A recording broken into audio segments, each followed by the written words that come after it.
Hello, this is Janet Michael. In addition to hosting The Valley Today each weekday at noon on the River 95.3, I also produce podcasts, and I'm excited to introduce you to a new podcast series in partnership with Lord Fairfax Community College. Having provided higher education and career training for the past half-century, LFCC is tightly interwoven into the fabric of the Northern Shenandoah Valley and Piedmont regions. Join me every week for conversations with current and former students to hear their funny and inspiring stories as we learn about their journey to higher education, the role that LFCC has played, where they are now, and where they plan to go.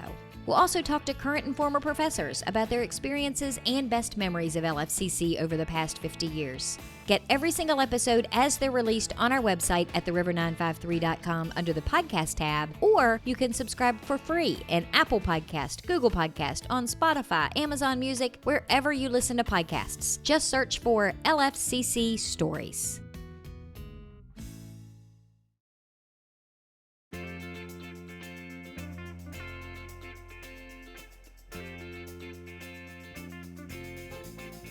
Hello, and welcome to The Valley Today. I am your host, Janet Michael. Happy Wednesday. As you are listening to the show today, it is the Valley Business Today, and it is Luray Page County's turn at the mic. That means I am on the screen pre-recording today with Edie Emmons from the Luray Page Chamber of Commerce.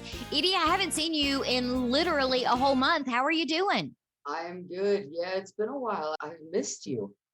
We've texted a couple of times, so we've stayed in touch, but it's kind of weird because usually we see each other on the Zoom screen for one reason or another in between shows every month. Yeah, I don't like this whole month-long thing. Not a fan. Well, I am interested in your guest today because I know very little about the topic that I think she is going to talk about. Cindy Knopfsinger is joining us. She is the executive director at Brain Injury Connections of Shenandoah Valley. Cindy, thanks for taking some time out of your day to chat with Edie and I. Hi, Janet. Hi, Edie. So good to be here. And thank you for having me. So tell me a little bit about your organization, Brain Injury Connections of Shenandoah Valley. Sure thing. Brain Injury Connections is a 501c3 nonprofit that was established in 2005. So we've been around here serving in the Valley for 16 years, going on 17. Our services are designed to meet the needs of individuals we serve so we can maximize their independence in the community. We're serving those individuals who have sustained a brain injury and their families as well. So it's not just necessarily the person with the injury. You offer support to the family members that may be their caretakers or are just close family members and need to understand what has happened and how to manage and deal with it. Absolutely. Yeah. A brain injury can often impact the entire family and the social system of that individual as well. So we certainly support caregivers, family members, and the support network of our clients. What kinds of services do you offer for them? Well, if I may, I'd like to start out and tell you a little bit about our mission. Our mission is to enhance the lives of survivors of brain injury. And how do we do that? We connect them with information, services, and resources. And our bread and butter really is case management. We do provide those services through case management. But at the same time, this community-based nonprofit organization is supporting through education and advocacy and outreach activities.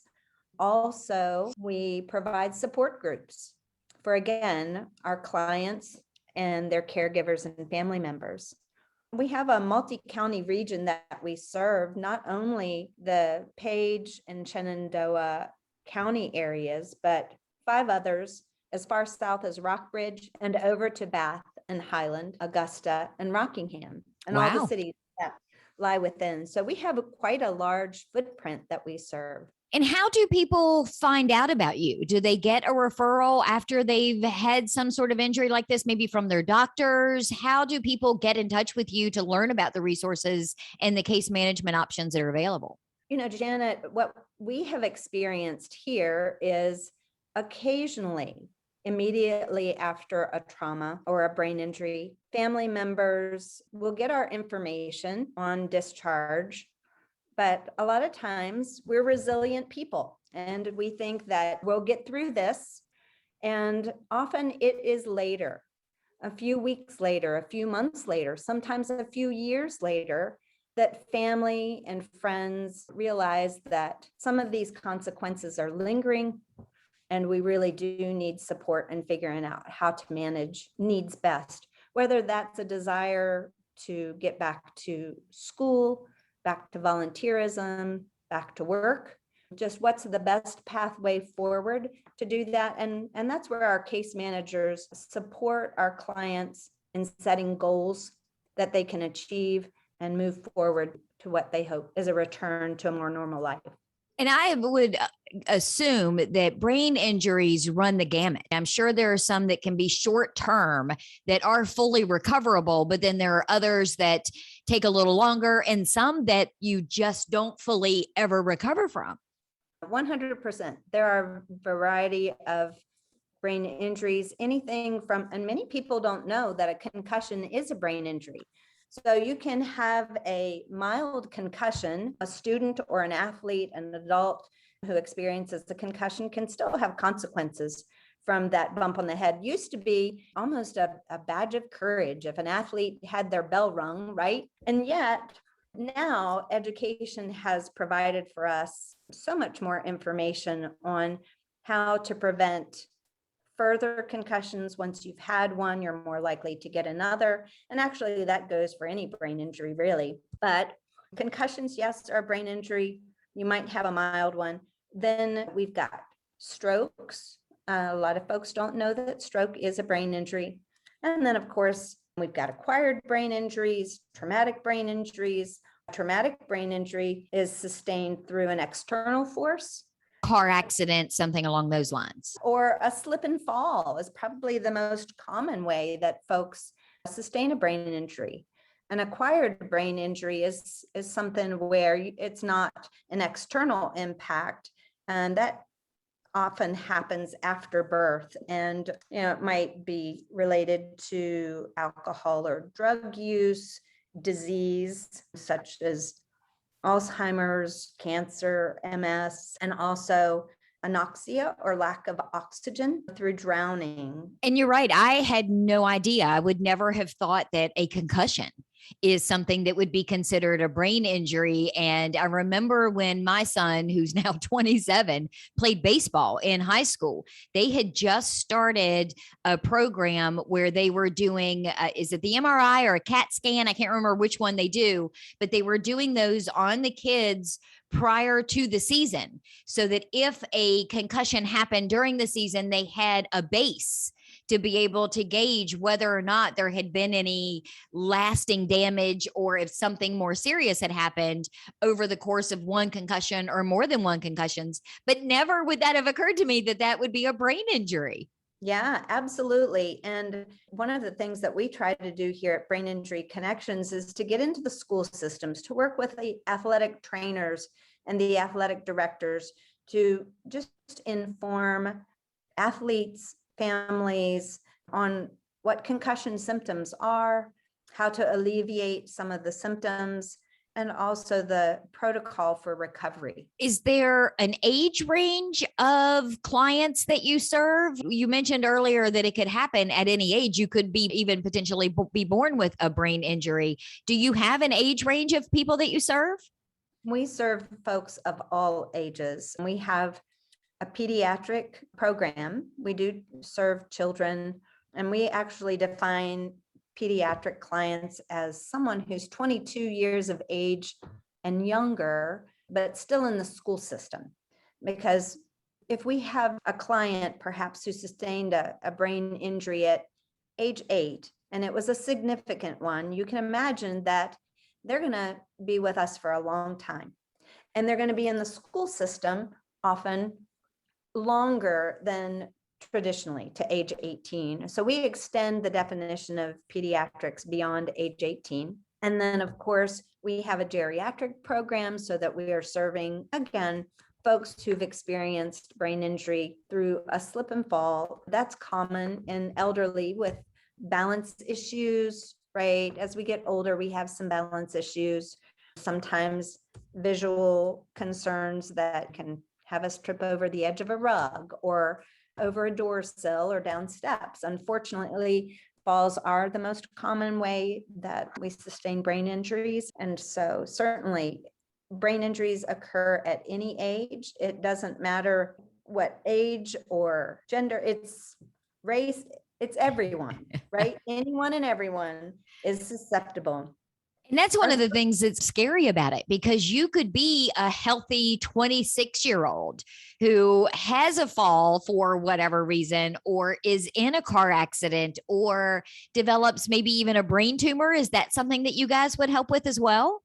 Absolutely. As a matter of fact, I spoke with someone just yesterday who had brain tumors that were surgically removed and then was diagnosed with a traumatic brain injury because of the extent of the surgery. We're going to take a quick break. When we come back, we're going to continue our conversation. We are pre-recording today with Edie Emmons from the Luray Page Chamber of Commerce. It is the Valley Business Today. Joining us is Cindy Knopfsinger. She is the Executive Director at Brain Injury Connections of Shenandoah Valley. We're going to talk more with both of them when we come back in just a couple of minutes. Got a financial decision to make or a goal to reach, but you don't know where to start? You've come to the right place. Introducing Quick Money Chats with the Northern Shenandoah Valley Financial Education Program. Visit tinyurl.com/quickmoneychat to schedule a virtual chat with a staff member or trained volunteer. We won't tell you what to do, but we will give you the tools you need to choose wisely. And because Virginia Cooperative Extension is part of Virginia Tech and Virginia State, your land-grant universities, you can be sure that our information is credible and trustworthy. And you'll know that we aren't trying to sell you something. Maybe you want to improve your credit score, or reduce your banking overdraft fees, or even figure out if you can afford to buy that car. Sorting through tons of information on the internet can be overwhelming, and sometimes it can be hard to know who to trust. Schedule a Quick Money Chat and get the information you need to take action. Go to tinyurl.com/quickmoneychat and get financial education personalized for you.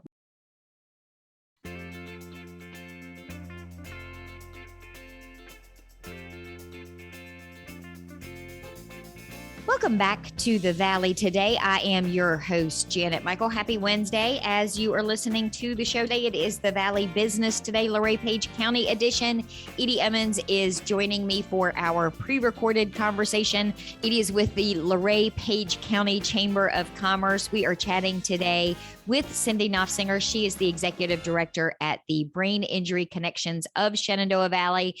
Cindy, when we were talking in the first segment, you were going through all of the different services that Brain Injury Connections provides to your clients, case management being probably the biggest one, but you mentioned support groups. And I would imagine those are huge, especially among family members and those that are interacting with people who have a brain injury.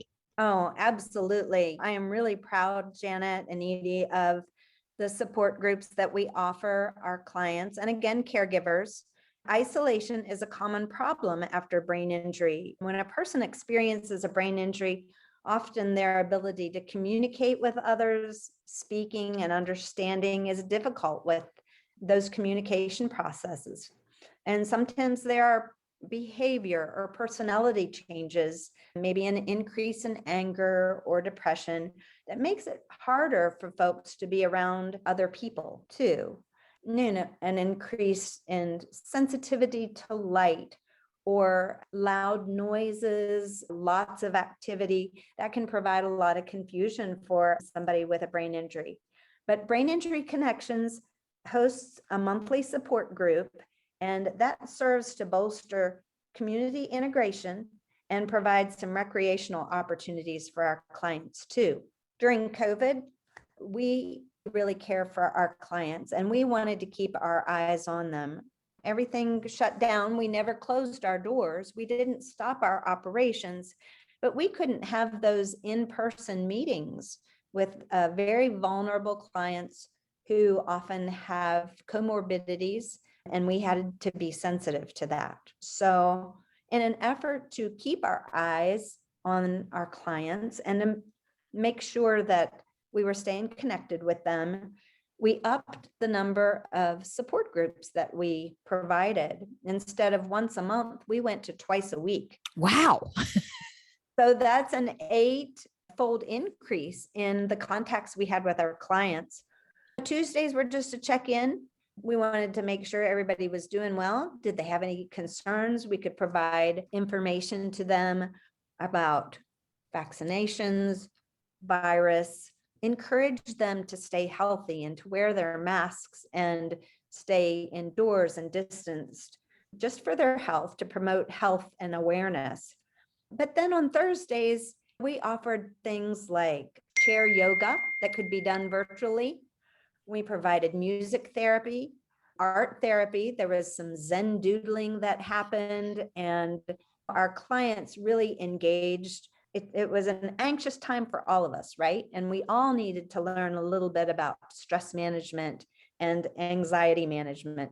But for these folks who live in isolation daily and already have to manage anxiety and stress, we were providing them with a few more tools to get through what I call the COVID craziness.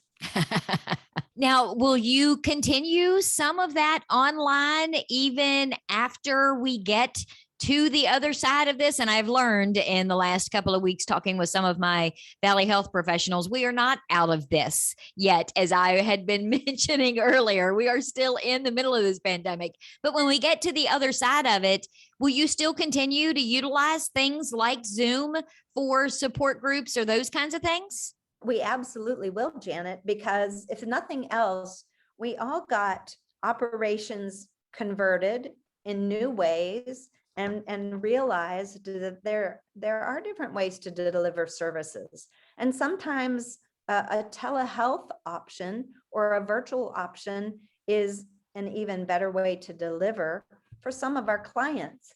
We have very rural areas. Sometimes the distances to get to a locale for support group is a long way. But if they can dial in and connect with us virtually, they're still getting that connection. The other thing is we certainly have every intention to do like a hybrid model, in person and a virtual option, so that, again, people can dial in and still receive our services virtually.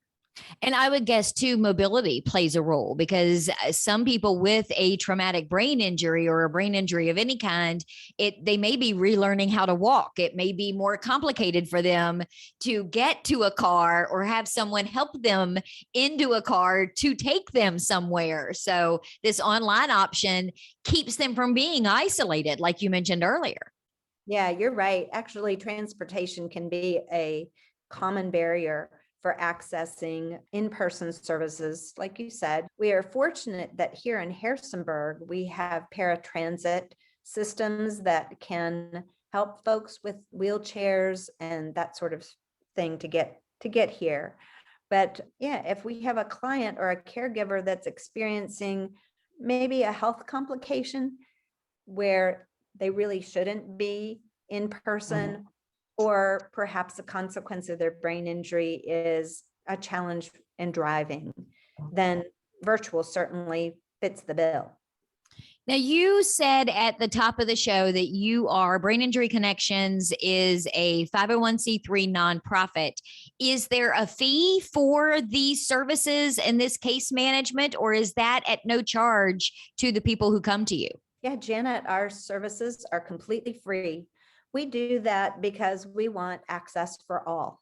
We really don't want financial need to be a barrier to what folks really need to help them live their most independent lives. And as is often the case when I'm speaking with nonprofits that offer their services for free, that doesn't mean that they come to you for free. You still have to pay the bills and keep the lights on and have these professionals working case management. Can people make donations? How would they help to support Brain Injury Connections of Shenandoah Valley? Well, I'll let you know that we are proud partners of the United Way of Northern Shenandoah Valley, and they support our organization as well as the Community Foundation of Shenandoah. So we are grateful for community partners like those folks who can support our programming. But you're right, we need funds so that we can purchase assistive technologies for our clients, whether it's a wheelchair adapter or maybe an iPad to help with some speech therapies, those kind of things. There's so much involved in the support for our clients that certainly we welcome and encourage donations from our community to support our clients. And how can you do that? You can go to our website, which is www.b as in boy, icsv.org. Brain Injury Connection, Shenandoah Valley. Duh. Yeah, I was exactly. literally writing that out as you were saying it. Well, you got it.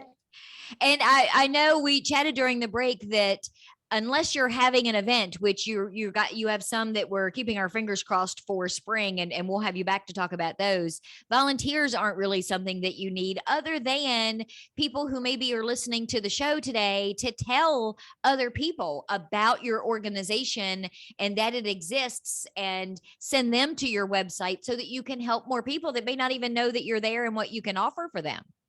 Indeed, that's really the best way that right now we can utilize our volunteers in the community, is to spread the word, let educators know, let your neighbors know, your community members, who do you know that may have sustained a brain injury and just needs a hand up right now and getting back on their feet. Well, and especially now that we've learned that there are so many things that are classified as brain injuries that maybe we didn't know about before, and we should get more information about that.